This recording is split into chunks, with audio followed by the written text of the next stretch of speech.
8 years after the 1976 Soweto students' uprisings, different forms of protest were being organized by the Vaal Civic Association and incorporated the Vaal Triangle southeast of Johannesburg townships of Bophelong, Sharpeville, Everton, Sebokeng and Boipatong.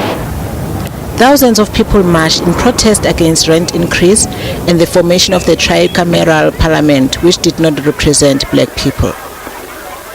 Amongst the marchers was Shaka Khatebe, one of the student council leaders at the time, and he relates the story of how one of South Africa's historical events became known as the Vaal uprisings.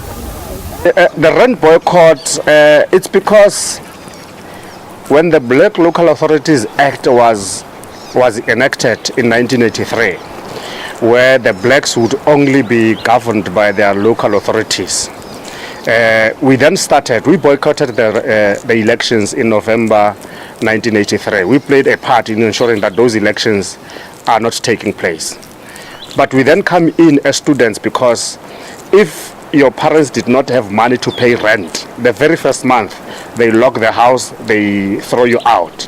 Now as students, that actually gave us serious problems because you couldn't study, you couldn't prepare for your exams, you couldn't go in the house and wash.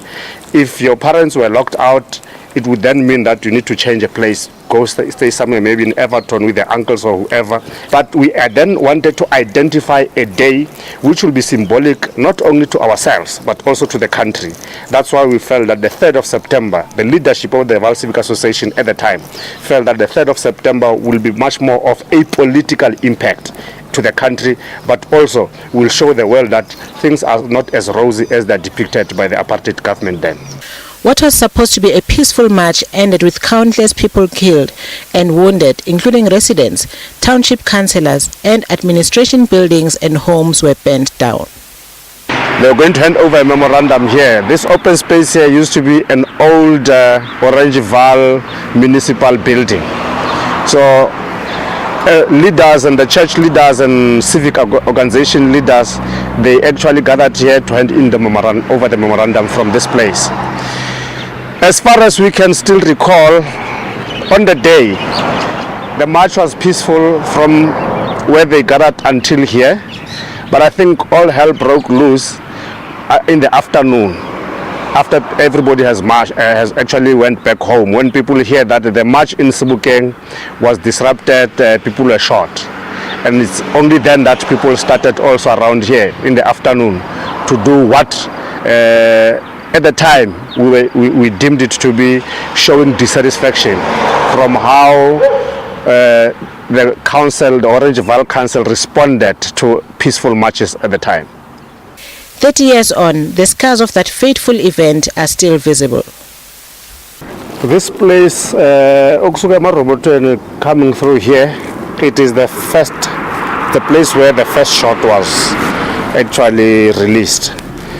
Amamachas, the front portion of the Amamachas Begala, and Kwavela was a helicopter from Pezuru.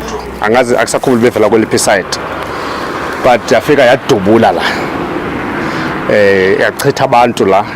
And the first casualties of people who died, they died from here because they were shot from here with a helicopter.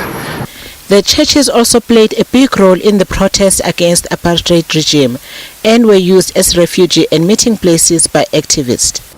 This is the church where the march was supposed to start, was actually supposed to take place from. This church used to be one of the activist churches. Even the fathers here, they used to belong to the Vaal Ministry Solidarity Group. So that hall down there is where we had meetings. So the march of the 3rd of September was to take place here and then go through Sebokeng. Many sacrificed their lives and some spent many years in prison on death row for their roles in the uprisings. But the Vaal uprising heralded the beginning of a period of popular protest against the apartheid government and changed existing power relations. Promise Lamini for Morning Live.